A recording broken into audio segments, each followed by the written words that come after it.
So, brief, I'm going to clean up the wires so you can see that there's no hidden wires.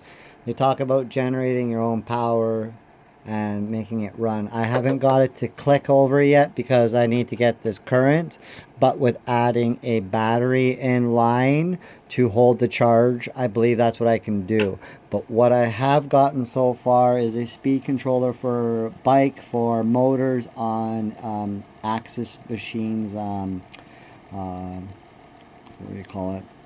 I can't remember the name of it, but for milling and all that stuff, the speed controller. I do have a 12 to 24 volt step up. I also have a voltage regulator, which works the same voltage that gets in, it will push out.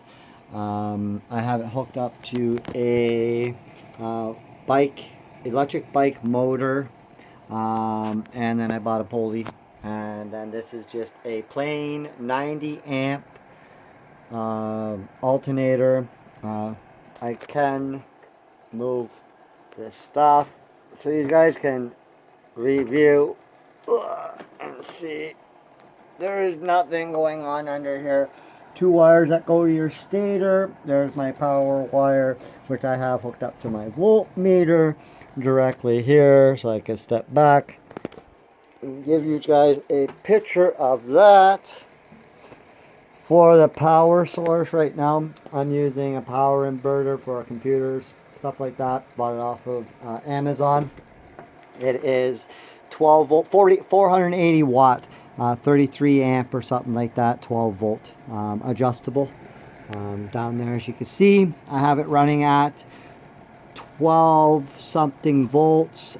I can test it after, but what the purpose of this is to show you that what happens is I turn this dial.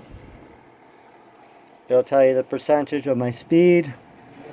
This starts to turn.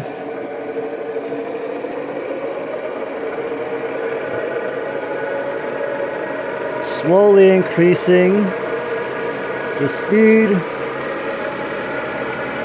You don't want to full throttle it right off the bat because I notice that it starts to get a little fidgety. As I push it up to 100, that's spinning freely. Right now, on my meter, I have 4.8 volts. Now, this is ran to my stator, 12 volt in, 12 volt, 12 volt in here, 12 volt out. You can see, runs to the stator. That's why I got one in here.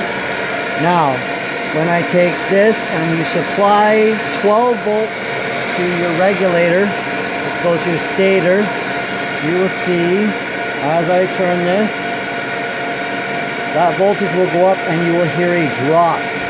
Because when the stator's magnetism starts to pick up, it causes friction, which excites the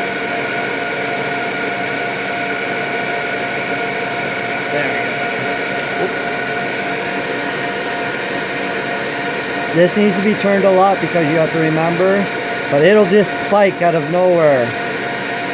As you'll see, bam, now it's starting to climb faster. And you'll see now I'm at 7, like look how much I'm turning little bits now, and this is climbing up major voltage.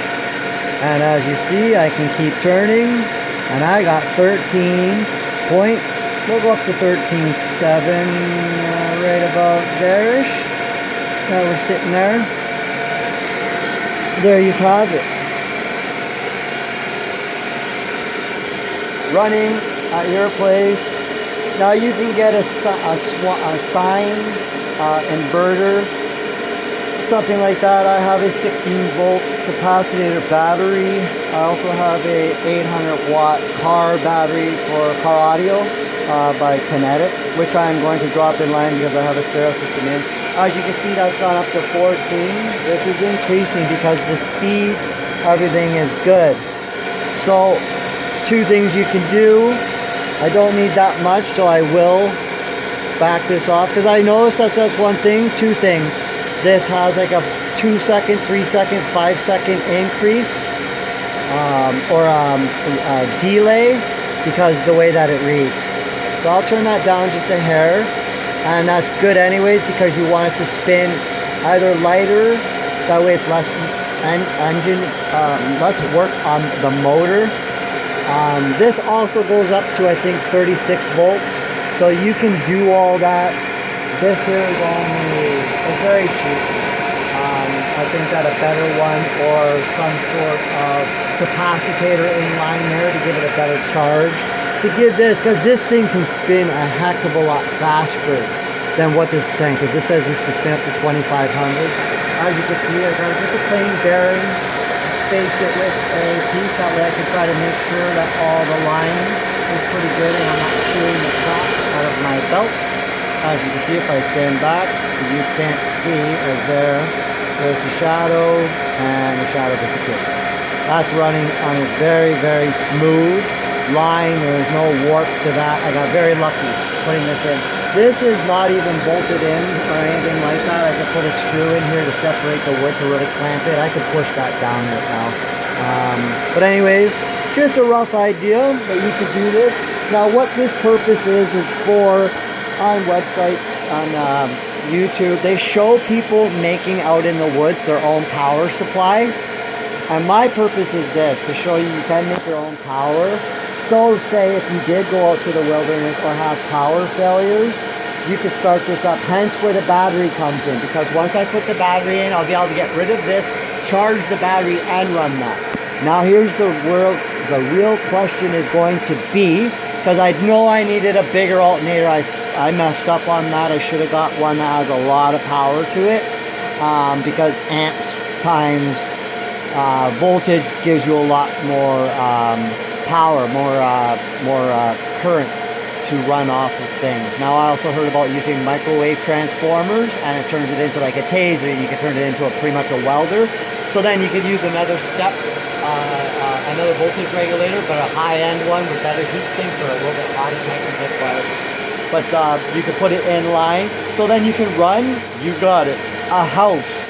You can run only so many watts. Remember that each light bulb is 100 watts, 60 watts. So you have to look at 12 volts by how many amps. That's how many watts that you can run. So I'm guessing I could probably run 10 100 watt light bulbs without damaging this. Maybe a fridge, maybe a microwave, one thing at a time, you know what I mean? So there's something cool, something different for you guys to do in case there's power failures, all that stuff. All this stuff I will figure out the prices and put it all the prices I pay for everything off of Amazon. To my knowledge, to remember, motor $100, this was $150. That was, I think, $20 or something. You can get better or cheaper ones. It doesn't have to be as crazy. This I believe was like 20 or 30 bucks. This was only like 10 or 15. This was only like $6. I have all the speaker wire and extra wire because of my car audio that I was installing when I was being a little selfish and spending a splurge on myself even under this pandemic and not being very godly.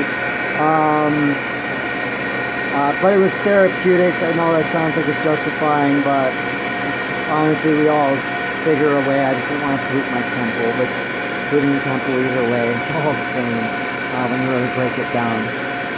So technically I've been justifying a lot of things. But anyways, so yeah, speed controller. And then of course that, which we're going to eliminate that. And then your battery, which is $189 that I paid for, which you'll see in a later updated video. I also had this. Now this here is a voltage and current regulator, because here's one thing, the current that you put to the stator makes a huge difference as well. Now what I have noticed since running these things, this gets hot. When I check the voltage, it takes up to 24 volts. So I do, it's nice and, no, it's not warm. It's you can feel that there's electricity in it. But I noticed that the smell of this, which I believe is this wire I jumped, it was popping 20 amp fuses. So I have to figure out between these two. As you can see, this is my power wire that's grounded to my alternator. and my power wire off the one nut that comes off there. So again, you can pull this back and you can trace that spaghetti factory. I will clean all this up so you guys can see this perfectly and do a walk around. I will have it hang from the ceiling so you can see that this has got no wires hidden underneath it. This will be a self-excited system that will run by itself. The only thing you'd have to ever change is your bearings, because think about it, an alternator, regular maintenance on an alternator. It's not being beat on because it's not having a car audio system hooked up to it. Although you could. That way you could put something like this in a garage or make your own cool little go-kart. I was going to make an electric bike with all this stuff.